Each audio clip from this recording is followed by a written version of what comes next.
أعوذ بالله من الشيطان الرجيم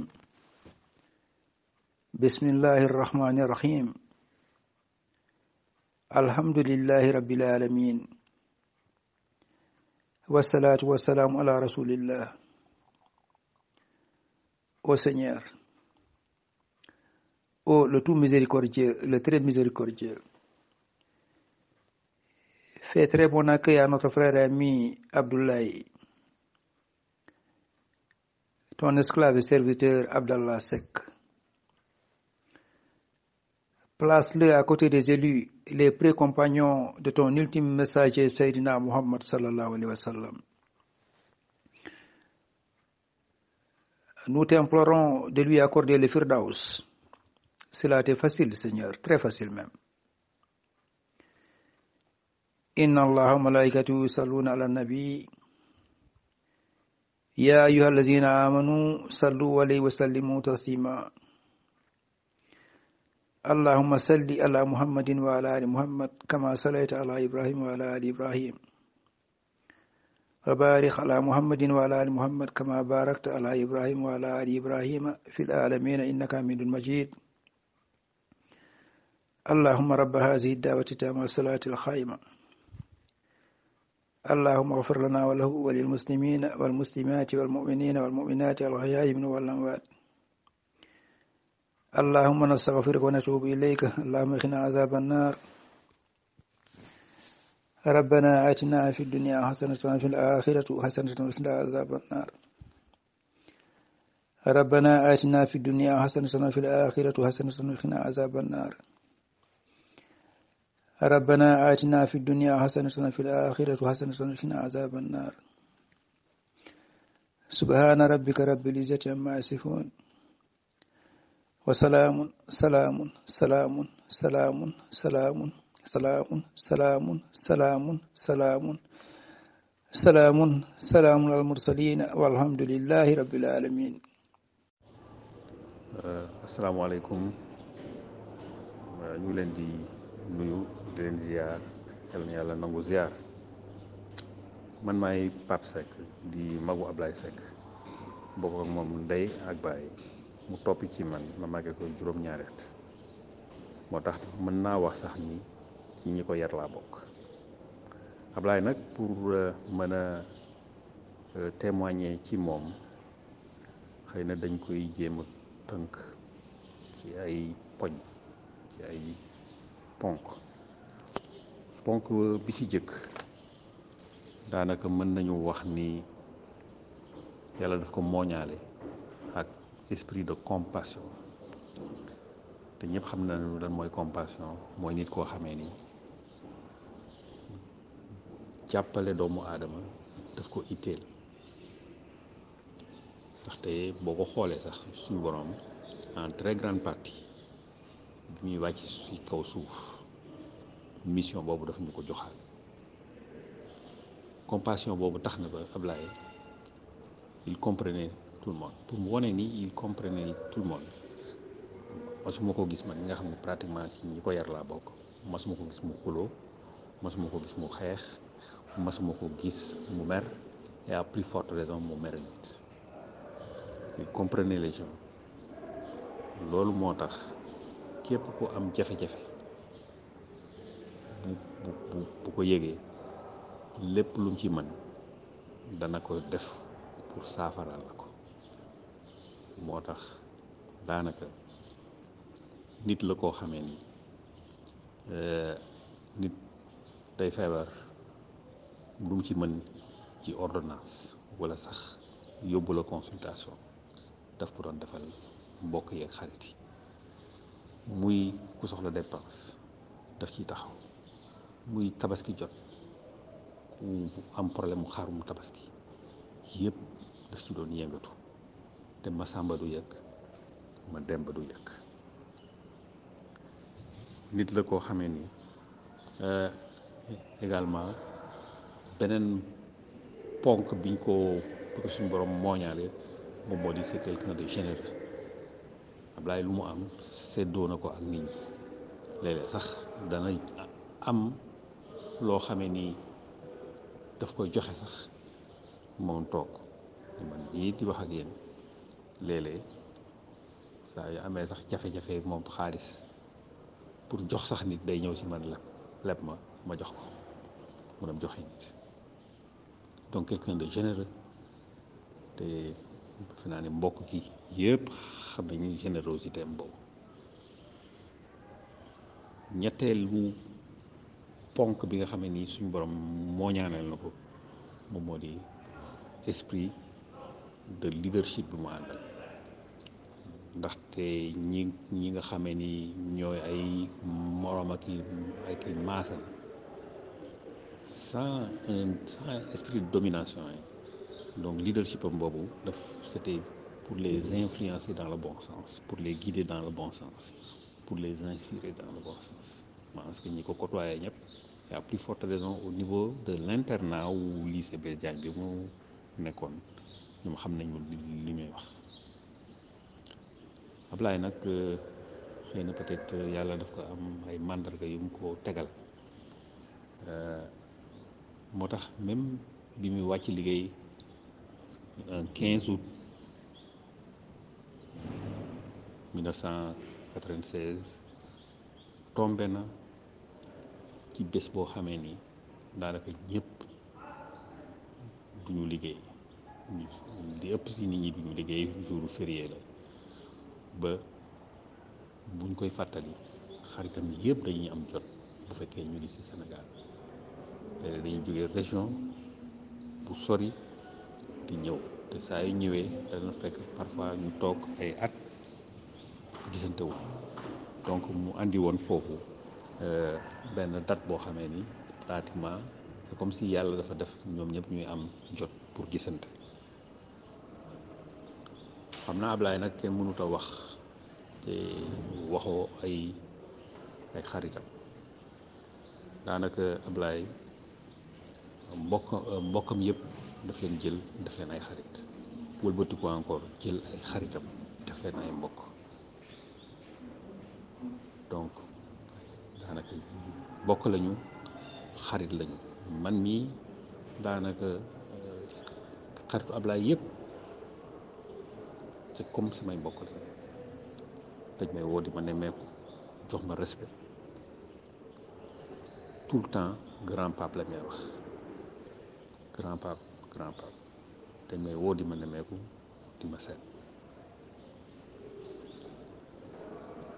entre autres actes yóbbu na yaayam mag qui est un acte noble bu nit ñi apprécier bu baax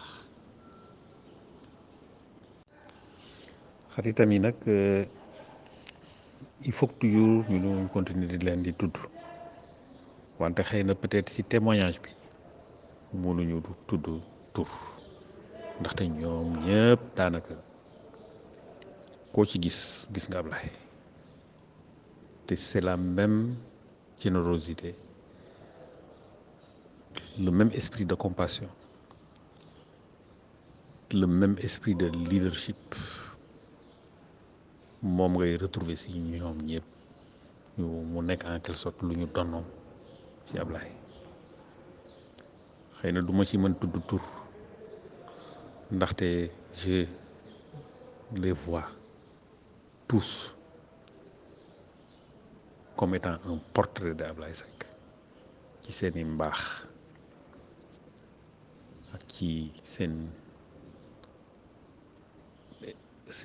esprit positif moo tax xam naa ni foofu moom damay jéggalu rek bañ a tudd tur mais ñoom ñëpp xam nañu fi ma leen teg ñu ñaanal nag Ablaye suñu borom mi nga xam ne nii moom rek a mën yal na ko yàlla àtte ci yërmandeem yal na ko yàlla jéggal te xare ko àjjana di ko ñaanal yàlla lafal ko cat ba cat du ko fekk ci biir bàmmeel amiin yaa rabbana asalaamualeykum man la Ñaaña Diouf nekkoon soxna Ablaye Seck maa ngi nuyu waa amical bi. man nag da ngeen ma am lu ngeen ma laaj loo xam ne vraiment dina ma diis trop pour ma wax waaye dinaa jéem ndax Ablaye Seck dafa nekkoon koo xam ne ku sore woon la si man ndax baaxaayam dafa jéggi woon dayoo baaxul woon sax si man rek te ñëpp la baaxoon jëkkër ju gënoon ci jëkkër yi la jëkkër ju amoon yërmande la jëkkër ju généreux la woon vraiment amoo dara lu ma koy kii dama koy ñaanal yàlla fa mu nekk yàlla na ko gënal fi mu jógee gàtt fan rek lañuy jooy ci moom mais sant yàlla ndax jëfam ba léegi fa mu nekk mi ngi koy topp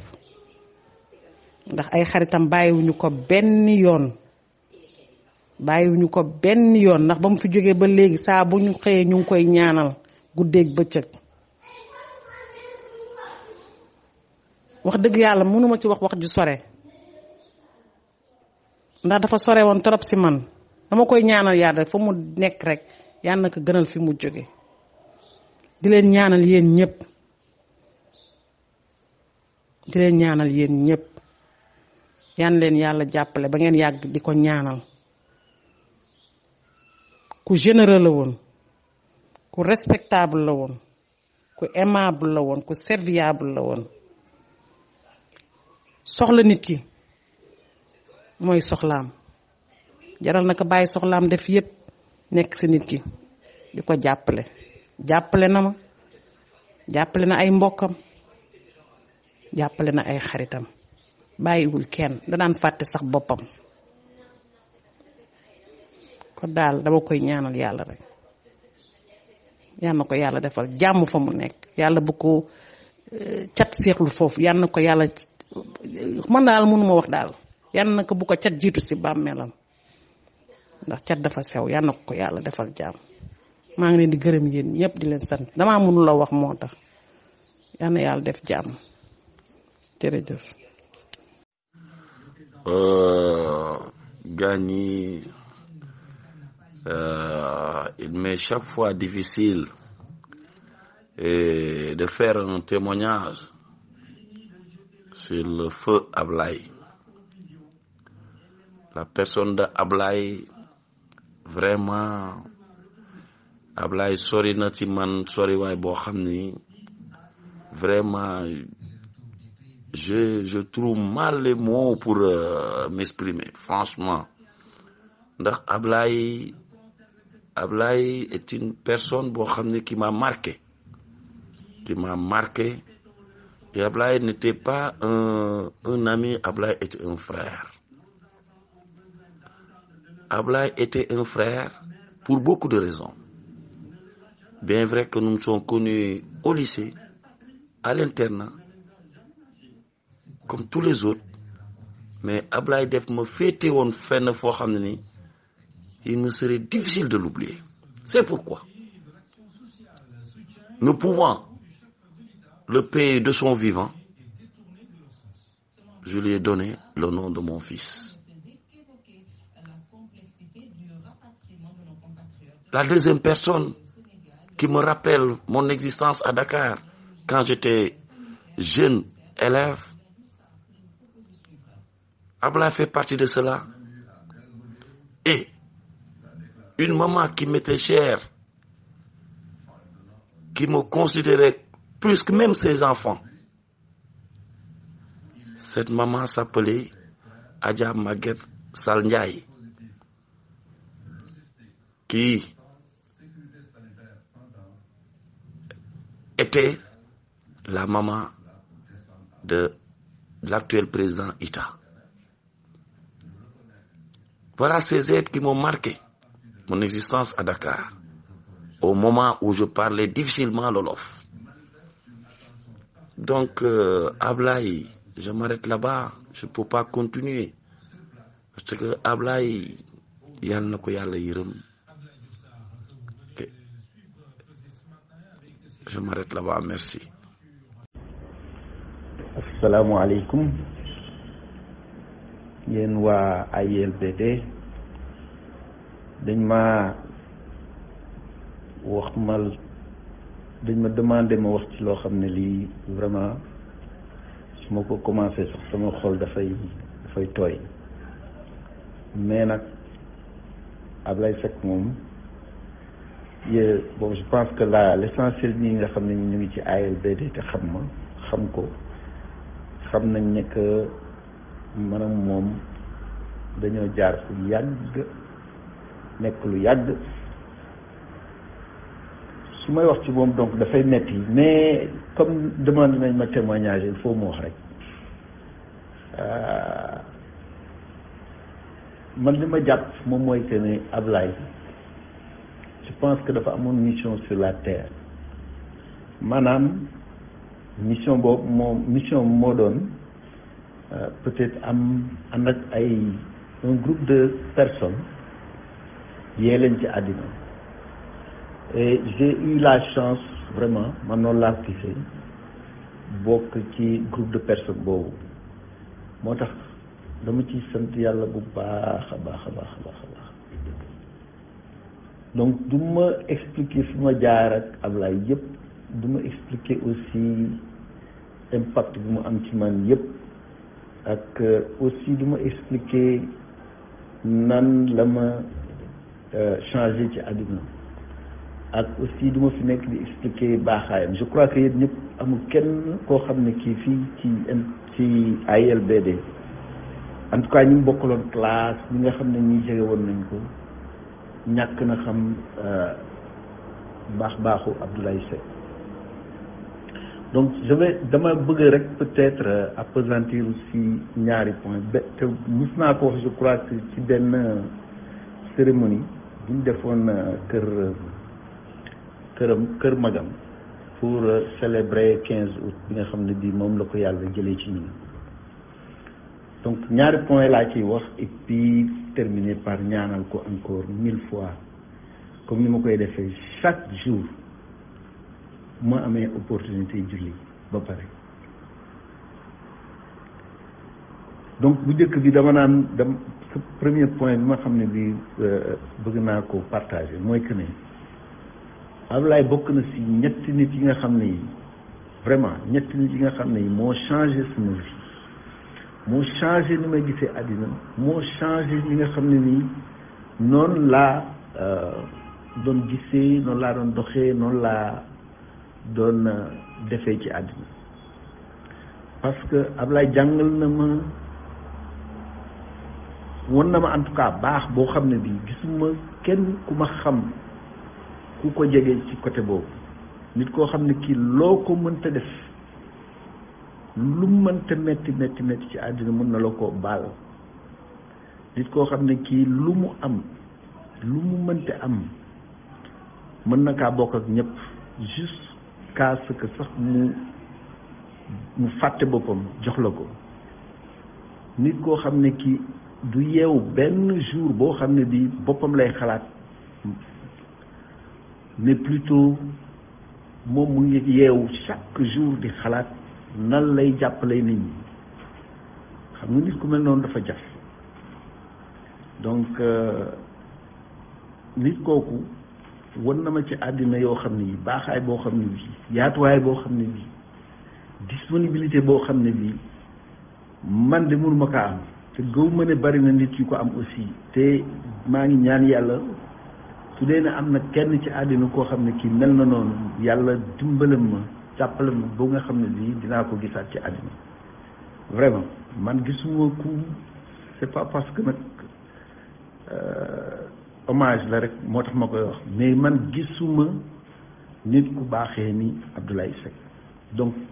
c'est benn nit boo xam ne bii loolu la ma jàngal moom mooy que ne loo am lu mu bari lu mu tuuti bokk ko ak nit ñi waaw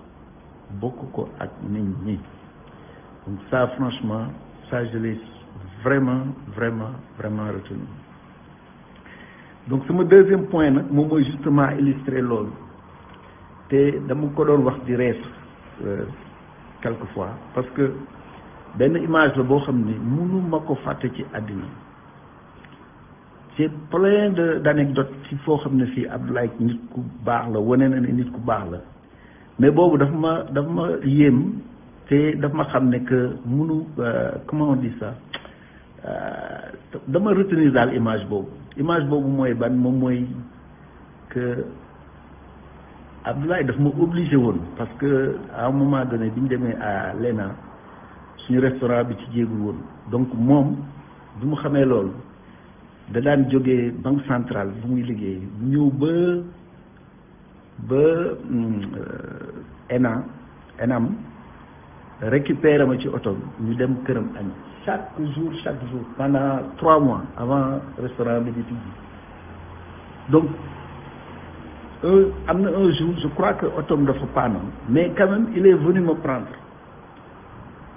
pour te dire il est venu me prendre à l'ENA avec un taxi ou je sais pas transport en commun et puis après foofu ñu jógewaat foofu dem HLM seen kër mais wàccu ñu si seen kër directement on est descendu si avenue principale bi donc on a marché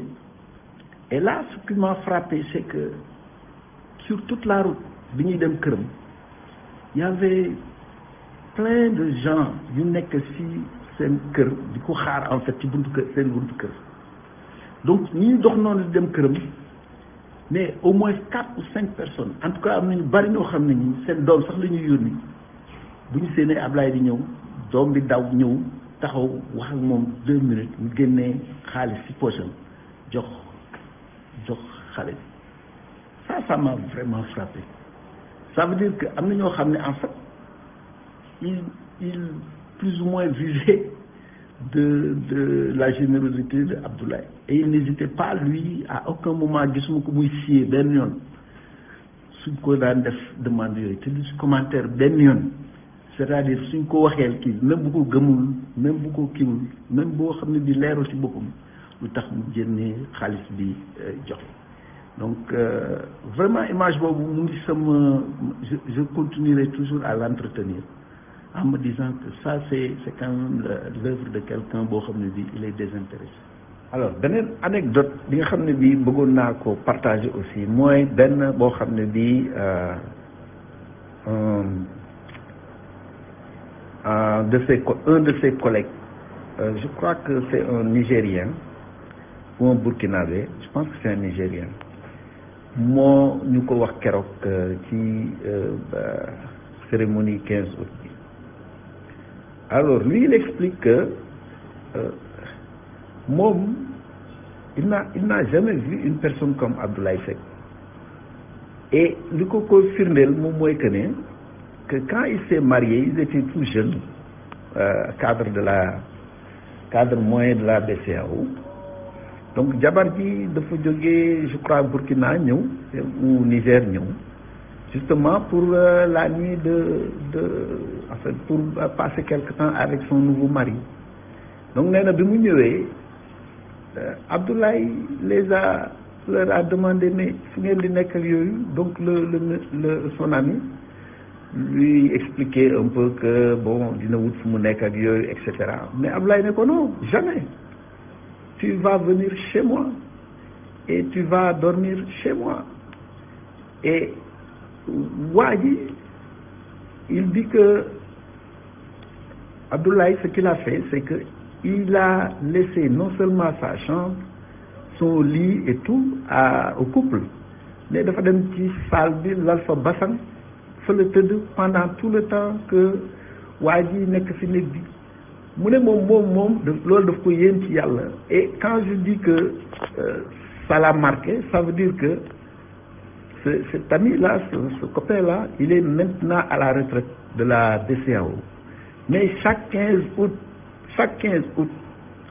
day dagg paas dagg jël temps ñëw taxaw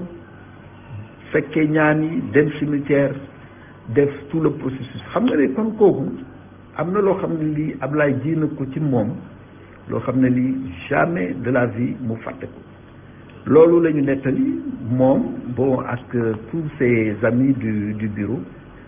mais ku nekk ci ñun ñi ngi doon ànd ak moom guddi ak bëccëg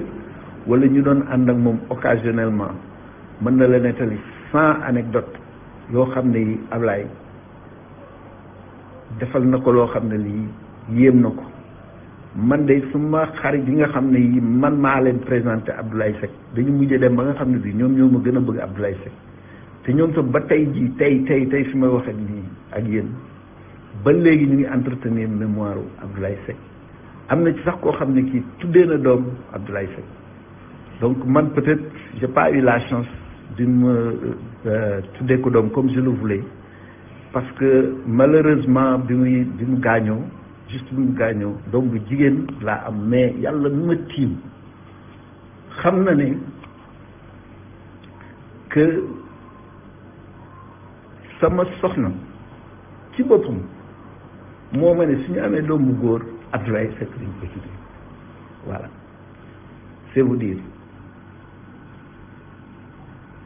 donc vraiment xanaa di yokk sant yàlla di gërëm yàlla di ñaan yàlla nañu yàlla jàppale ba ñu yàgg ñaanal Abdoulaye Seck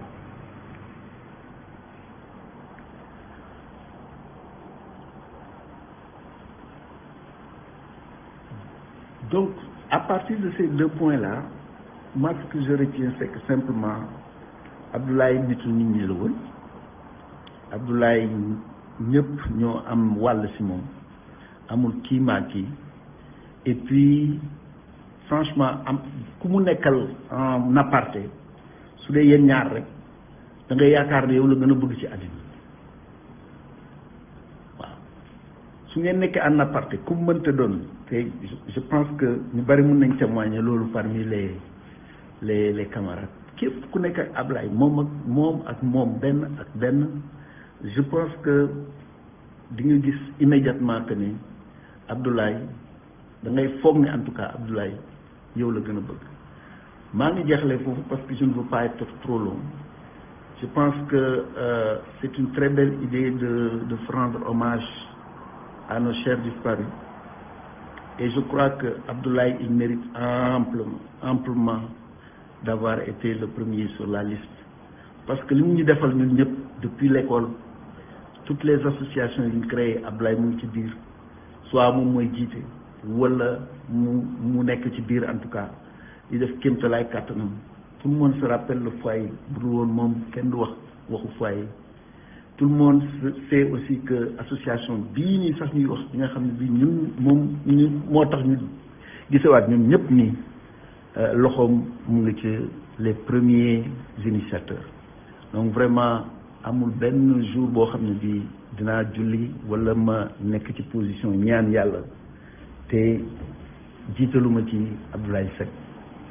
maa ngi ñaan yàlla mi nga xam ne mii moo ñu tiim ñun ñëpp mooy suñu borom ñun ñëpp mu laq ko fu laq gën a sori mu yóbbu ko ci àjjana bu gën a kawe et j'ai pas vraiment besoin de dire su fekkoonte ne vraiment nit moom mooy décider kuy dem aljana je n'ai pas de doute que tey jii Ablaye moom moo am peut-être asamaan bu gën a kawe yàlla na yàlla nangu ñaanu nit ñooñu ñëpp di ko ñaanal asamaan bu gën a kawe donc maa ngi yem foofu mënoon naa fi wax pendant des heures et des heures et des heures mais le temps est compté en tout cas maa ngi gërëm encore une fois association bi leen sant j'aurais voulu aussi am accès ci sama photo yi nga xam ne yi moom laa am ak moom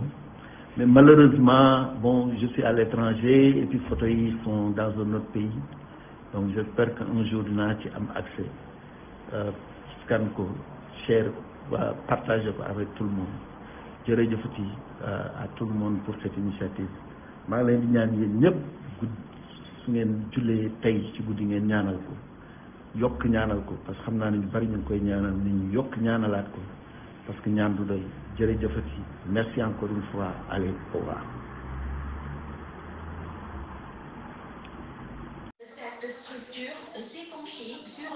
Une fois encore, bonsoir mes amis. Je suis revenu vous parler de Abdoulaye Seck qui a été pour moi un modèle, une référence, quelqu'un qui est imbu de qualités humaines, de vertu. J'ai eu la chance de vivre avec lui, de partager avec lui aussi bien les moments de bonheur que les moments de détresse. S'il y en a eu, je puis assurer ici, une fois, que cet homme-là, peut-être je dirais que, est-ce qu'il n'est pas unique au monde, de par ses qualités, de par le respect qu'il voue à l'être humain, de par son ouverture, son altruisme. Je ne voudrais même pas insister sur des aspects privés qui nous ont liés pendant notre vie. Hélas, il m'a quitté tôt et m'a laissé orphelin, véritablement orphelin. Mes proches peuvent témoigner de cela. Je préfère attendre d'autres moments plus propices pour encore parler de lui, quitte à écrire un livre sur cet homme qui est un exemple de vie, de comportement, un exemple de fraternité. Merci, chers frères.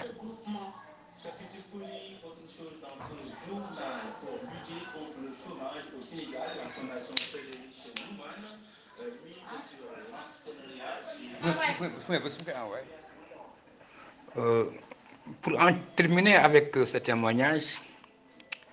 je dirais en conclusion que mon frère Abdoulaye Seck, notre frère Abdoulaye Seck, fut un ami et un frère de longue date. C'est un monument humain d'une dimension rarissime.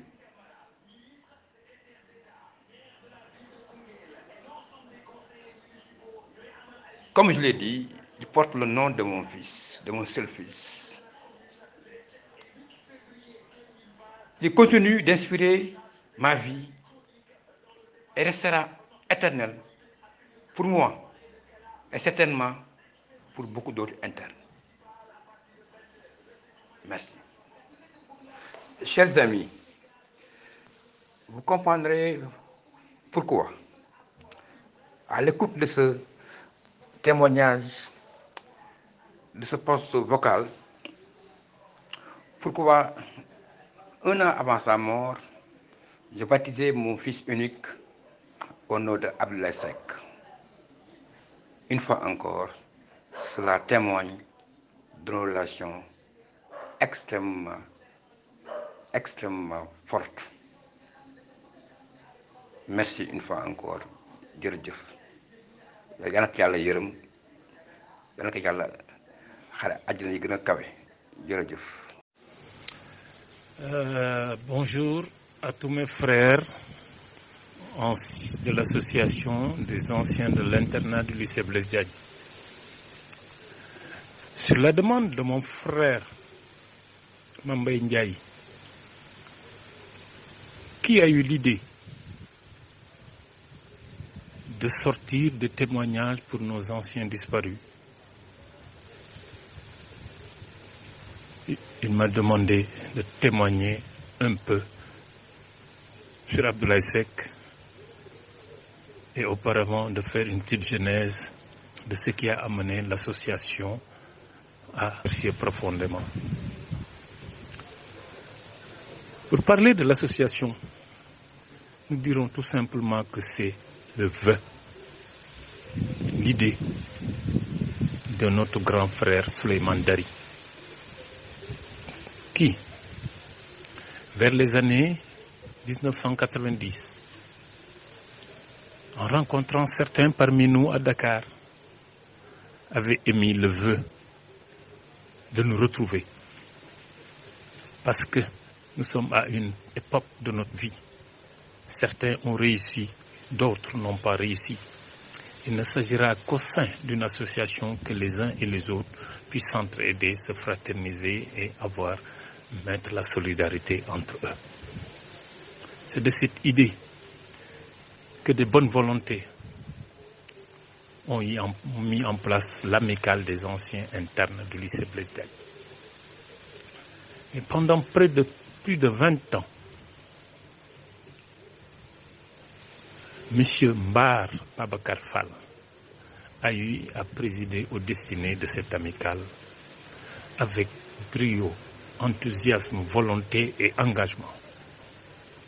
Aidé en cela par des amis, des frères qui ont œuvré pour que les fondements de cette amicale soient si solides. Des actions de solidarité, d'entraide, de rencontres, de fraternité ont toujours existé. C'est le lieu ici aussi de rendre un vibrant hommage à cet homme, M. Mbar Babacar Fall, aujourd'hui président d'honneur, qui, après ces années à la tête de cette amicale, a cédé la place à son jeune frère, le président Ibrahima Sarr. Pour parler de cette amicale, des rencontres que nous avons eu à tenir, Abdoulaye Seck, feu Abdoulaye Seck, notre frère, a joué un grand rôle dans la solidification de nos relations. Il était à l'affût de tout. C'est lui qui décidait et qui proposait des dates de rencontre, de fraternité au foyer. Un exemple, vous verrez que sur toutes les photos de groupe, Abdoulaye Seck était toujours présent. C'est Abdoulaye aussi qui disait, on se rencontre le tel jour et c'est moi qui vais aller au Daral acheter les moutons, de par ses propres moyens. Cette personne, l'amicale, lui vit de grands remerciements et lui rend hommage et prie Allah que la Firdausi soit sa dernière demeure. Je ne saurais parler d'Abdoulaye Seck parce que les gens qui le connaissent mieux que moi, qui ont eu à cheminer avec lui sur le plan amical, sur le plan professionnel et sur le plan des relations de quartier, ont eu à témoigner, et sa famille, et plus principalement son frère et son épouse. Je puis tout simplement témoigner qu'une date est devenue une date fétiche au niveau de l'AILBD. C'est la journée du 15 août, date de décès de notre frère et ami Abdoulaye Seck. Chaque année depuis son décès, si je ne m'abuse, en 1996, chaque année, l'amicale des anciens internes du lycée Blaise Diagne rend un vibrant hommage à cet homme en se présentant au niveau des cimetières pour des prières et en allant vers sa famille pour d'autres prières. Abdoulaye Seck mérite tout cela. Les témoignages, ses qualités intrinsèques d'homme, d'humanité, vraiment lui permettent d'avoir tout ce respect. Je ne saurais terminer sans prier pour que AILBD reste et demeure. Cette dynamique que Mambay vous avez bien voulu amener montre tout simplement l'esprit de famille qui existe dans cette association. Je voudrais tout simplement terminer pour dire que c'est cela l'esprit AILBD et que vive AILBD. Merci de votre aimable attention. Assalamu alaikum wa rahmatullahi ta'ala wa barakatuh, mes frères, chers frères AILBD. maa ngi leen di ziar di leen feddali sama cofeel di manifester suma mbégte ci initiative bu rafet bi ngeen jël dédié cette journée du 9 février en la mémoire de feu Abdoulaye Seck, notre cher frère disparu. fa mu jëm yàlla na ko gënal fii mu jógee, yàlla na ko yàlla xare ci àjjana yi gën a kawe. Bon, j'ai écouté et lu les témoignages empreints d'émotion de son épouse, de ses parents, de ses amis et de ses frères à ILBD. Témoignage yooyu de vraiment dafay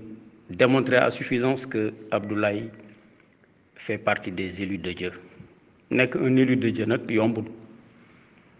Bon, am na ñoo xam dañ koy jëfee, am na ñoo xam ne yàlla moo leen di tànnal boppam comme ni muy tànnee yonent yi ci biir doomu aadama yi da ciy tànn ay nit yoo xam ni day def ci ñoom ay jikko ñu nekk ay royukaay te gëm naa ni Ablaye Seck ci ñooñu la bokkoon royukaay la qualité yi mu amoon mun nañu toog fii ba suba di ko lim duñu pare générosité bi ñuy wax ci moom, son humilité, sa modestie, sa courtoisie, son humanisme, son altruisme, son esprit d'ouverture, li mu sociable ak am un esprit fédérateur mën nañ fi toog suba ba tey ba suba duñu jeexal li ñuy def daal mooy ñaanal ko yàlla yërëm ko xare ko ci aljana yi gën a kawe waaw royukaay yi la woon franchement man nag sama dund ak moom ñaari fait yu marquant laa ci retenir benn fait bi bu njëkk bi mooy la veille de ma soutenance de thèse le 6 février 1988 ci laa soutenir sama thèse la veille le 5 février Abdoulaye bi mu ko yëgee je pense qu'il devrait partir en mission bon il a fait le déplacement jusque chez moi pour ñëw présenter ma mes félicitations yëkkati xaalis jox ma waaw loolu moom mën naa ko témoigner pour wane ni que Abdoulaye vraiment c'était un homme qui était très généreux am yëg ci doomu aadama waaw geste boobu ça m'avait tellement touché kooku mooy premier fait bi deuxième fait bi boobu moom vraiment c'était un événement très douloureux mooy bi mu ñëwee Paris hospitalisé à l'hôpital de Beaujon en 1996 à l'époque ça m'avait trouvé à l'hôpital Lariboisière à Paris dama toog ba mu yàgg ñu ooma au secrétariat ne ma viens répondre il y a un de tes compatriotes qui t'appelle ma yëkkati ma jël téléphone bi mu nuyoo ne ma allô bonjour ma ne waaw à qui ai-je l'honneur mu ne ma c'est numéro 1 alors numéro 2 mais automatiquement émotion bi ma amoon tout de suite j'ai compris que c'était Ablaye Seck ça m'a rappelé vraiment les bons moments passés à l'internat ma ne ko mais kii Ablaye Seck la numéro 1 numéro 2 kay pour quelqu'un qui a fait l'internat du lycée Blaise Diagne foo loolu rek ngay mën a rappelé wu ma ne ko mais alors Ablaye foo nekk mu ne mais boy mon frère moi je suis hospitalisé à Beaujon je suis malade ma ne ko nga ne malade ma ne ko su ma paree su ma liggéey lu mu guddi dinaa ñëw fekk la foofu hôpital de Beaujon bi ma wàccee ma dem foofu fekk ko sur son lit d'hôpital bon on a discuté longuement ma xool dossier bi ma ko xoolee quand j'ai vu le diagnostic porté sur sa pancarte vraiment j'étais complètement découragé bon ma ne nag yàlla moom mooy teg doomu aadama feebar moom rek moo ko mën a saafara ñu dañuy sabablu di jéem rek nañ ko ñaanal mu génn ci ak jàmm bon gars yi ils avaient juste fait une chirurgie palliative pour lui permettre de survivre encore peut-être quelques mois moi je savais donc à sa sortie d'hôpital bon sànq bi ma lire le message de kii Maïssa am naa moom certainement peut-être qu'il a dû oublier bon kër Maïssa la daloon après Maïssa invité ñu añ bon merci encore Maïssa pour ce succulent déjeuner maa ngi rappelé wu ku mën togg nga ceeb bu neex la woon donc presque tous les jours dama doon dem foofu di ko seet jusqu'au jour où il rentrait au Sénégal bi mu ñibbisee nag on l'avait hospitalisé je pense à l'époque à la clinique Pasteur. Bon, j'appelais très souvent pour m'enquérir de son état de santé. Bon, moi je savais qu'il était condamné. Bon, un jour j'ai appelé, je suis tombé sur sa dame, sa charmante épouse ku baax mu ne ma Ablaye de fi mu ne nii mënul wax quoi. Bon ci la comprendre ba yàlla def li muy def ah nañ ko ñaanal rek yàlla yërëm ko xare ko aljana. Bon vraiment Ablaye ku baax la woon nitu nit ñi la woon comme ni ma leen waxee rek c'était un élu de Dieu yàlla daal moo ko tànnaloon boppam pour mu nekk royukaay nañu roy ci moom. moo tax témoignage yu Cheikh Ahmed Tidiane Faye bi aussi vraiment ça m'a touché xoola Cheikh Faye rek depuis bi ñuy créé groupe bi moom xamu ci woon dara. Un jour il m'a appelé pour me demander des conseils pour son fils qui était malade. J'étais sur le chemin du retour pour dem kër ga mu ne ma bi ñu waxtaanee ma ne ko mais Cheikh yow est-ce que tu es au courant du groupe WhatsApp de l'AILBD mu ne ma non ma ne ko mais booy naa la dugal ci biir gis nga de depuis lors bi mu ci duggee moi je le suis régulièrement mais c'est quelqu'un de formidable gis nga témoignage bi mu apporté ci Ablaye Seck loolu rek wane na ni kii kenn melul ni moom man de wax dëgg yàlla loolu mu def noonu ah te papay Cheikh Ahmed Tidiane Faye accepté ko loolu lu jafe la mu jaral ko mu déplacé wu dem rencontrer le père de Cheikh Ahmed Tidiane Faye convaincre ko ba pa bi accepté héberger ce garçon là chez lui ah loolu de moom ñëpp mënuñu ko loolu rek wane na ni Ablaye Seck ah nit la woon ci biir nit ñi waaye nag am na lu yàlla defoon ci moom loolu nag yàlla moo koy jagleel doomu aadama kon boog nañ ko ñaanal rek yàlla yërëm ko xare ko aljana waaw te ñu toog fii dund ay ati at di continuer di ko ñaanal kontaan nañ ci initiative bi kontaan nañ ci lool Mame Mbaye ñu ngi lay gërëm yow itam di la sant yow mii nga xam ni yaa initiative bi ci yow la jóge yow it ku baax nga yéen ñëpp maa ngi leen di ñaanal yéen ñi nekk ci bureau bi di ko animer tout le temps vraiment vous portez le flambeau très haut yàlla na yàlla saxal AILPD voilà kon boog jërë ngeen jëf bon dimanche à tous merci. asalaamaaleykum wa rahmatullah sama mbokki waa AILBD vraiment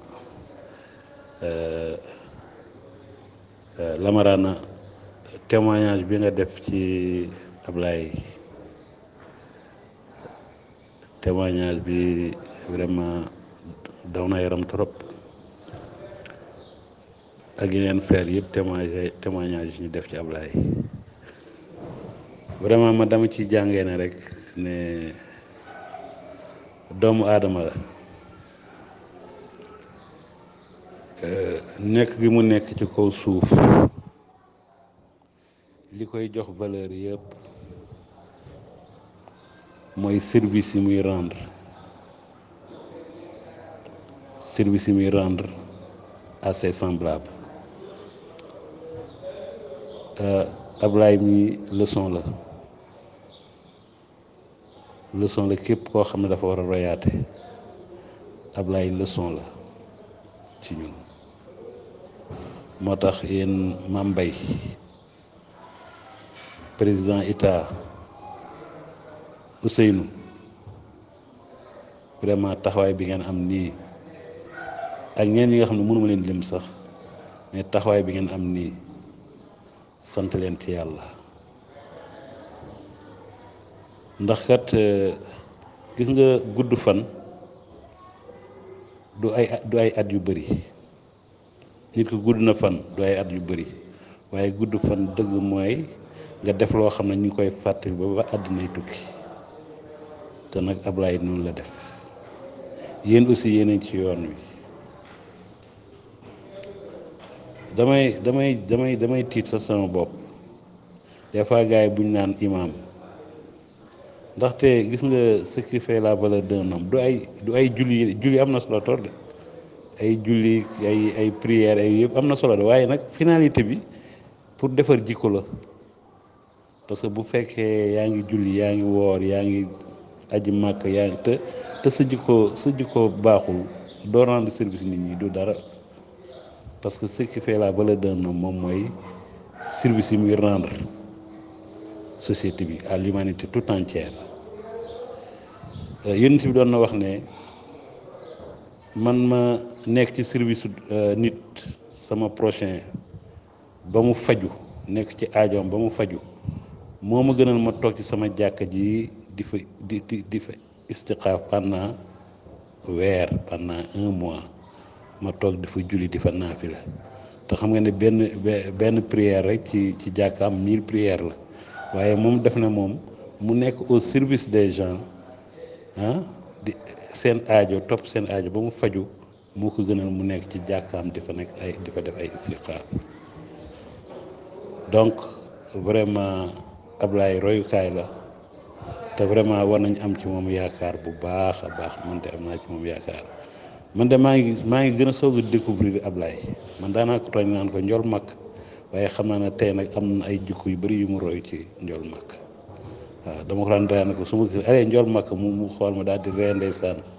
mais xam naa ne tey nii turoo ma ko doon tuddee am na lu mu ci doon lu bëri daal vraiment yéen Lamarana président état Ousseynou Magueye Mambay vraiment maa ngi leen koy vraiment jaale bu baax a baax daal di ñaan yàlla na ko yàlla yërëm waaw yal na ko yàlla yërëm te xare ko àjjana vraiment yàlla na yàlla uuf njabootam bu baax asalaamaaleykum wa rahmatullah. Bismillahi rahmani rahim. Alhamdulillahi rabbil alamin. Mes chers amis, mes chers frères, c'est votre parent Boubou Sangote qui voudrait juste dire un mot, un tout petit mot, en guise de témoignage à notre regretté frère et ami Abdoulaye Seck.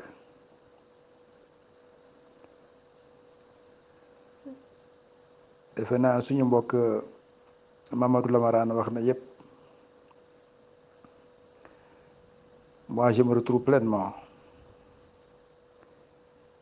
ci témoignage bi mu indi léegi. J'en ai été très ému aux larmes. Billahi yàlla bi ñu tiim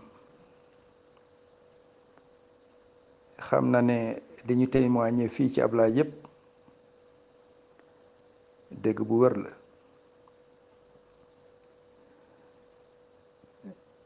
Donc on a coutume de dire qu'il n'y a pas d'homme parfait. Mais moi, je peux certifier sur l'honneur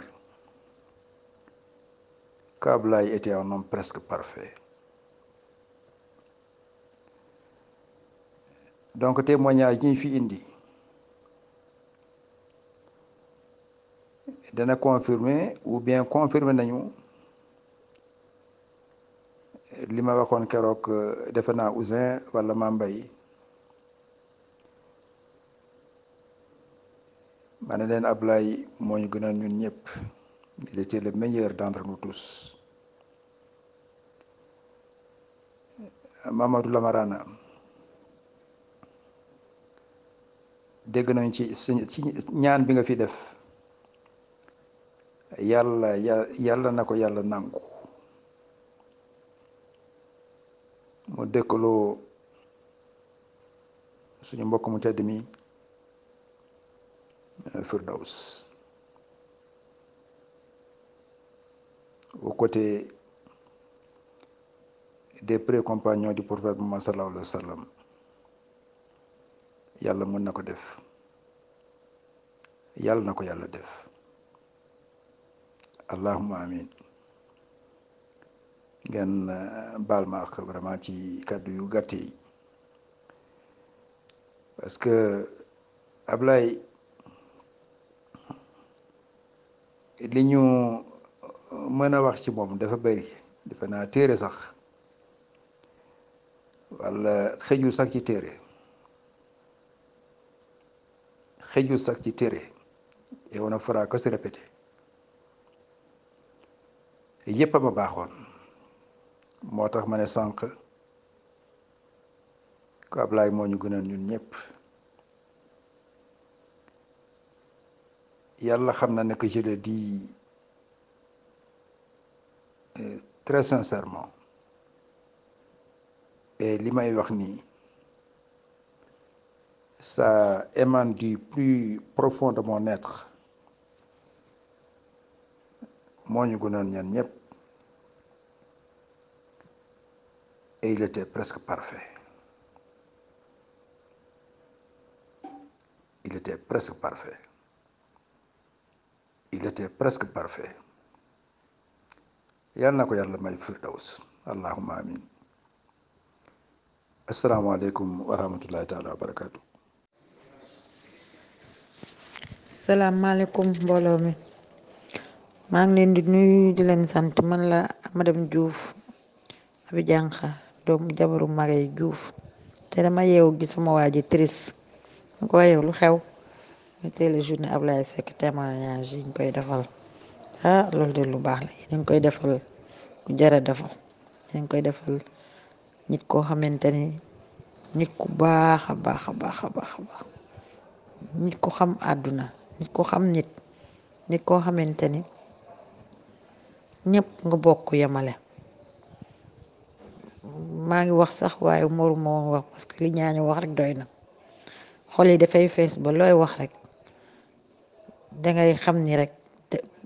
danga naan man rek la ko defal fekk ni képp ku mu xam rek defal na la ko maa ngi fàttaliku bi jour bi may sëy sam papa daa jàpp ci loxoom ne ko yow laa ko dénk yow laa ko jox mu sàmm kàddu googu sàmm jëf yooyu ba bi ma sëy mu dugal ma ci otoom indi ma magay dem voyage yëguma woon ni sentiruma sax ndax magay nekk na fi mu nekku fi chaque jour lu ko wala bu wàccee 6 heures kër ga lay jaar si lu nekk mu indi ko lu nekk mu def ko di ma toppatoo bàyyiwul dara ba noonu bi magay ñëwee man ko man de sentiruma sax ndax yaa ngi fi nekkoo fi parce que am na sama chéri baa ngi sama côté di ma toppatoo bu baax a baax a baax kon nit kooku nit ku yàlla indi woon la ci kaw àdduna rek nit ku yàlla joxoon ñu jëlaat ko ñu ko ci sant di ko ci gërëm xam ne bàyyi na fi loo xamante ni kenn mënu koo fàtte ku wax rek nga foog ni yow rek la defal fekk ñëpp la yemale seede yàlla kon ñu ngi koy ñaanal rek fi mu jógee yal na ko gënal fi muy jëm ñu ngi koy ñaanal yal na ko yàlla xare ci àjjana yu gën a kawe nit la daal koo xamante ni kenn mënu koo fàtte kenn yéen xaritam yi mbokkam yi jabaram yi doom ñëpp kenn mënu koo fàtte Ablaye li mu def kenn mënu koo fàtte daal ñu ngi leen di ñaanal ñu ngi koy ñaanal bu baax a baax a baax a baax ñun tam li ngeen def initiative bi baax na trop yal na leen yàlla fay yàlla boole leen seen groupe bi yàlla bu ci seytaane dugg yal na leen yàlla lafal cat ci barke Seydina Muhammad merci beaucoup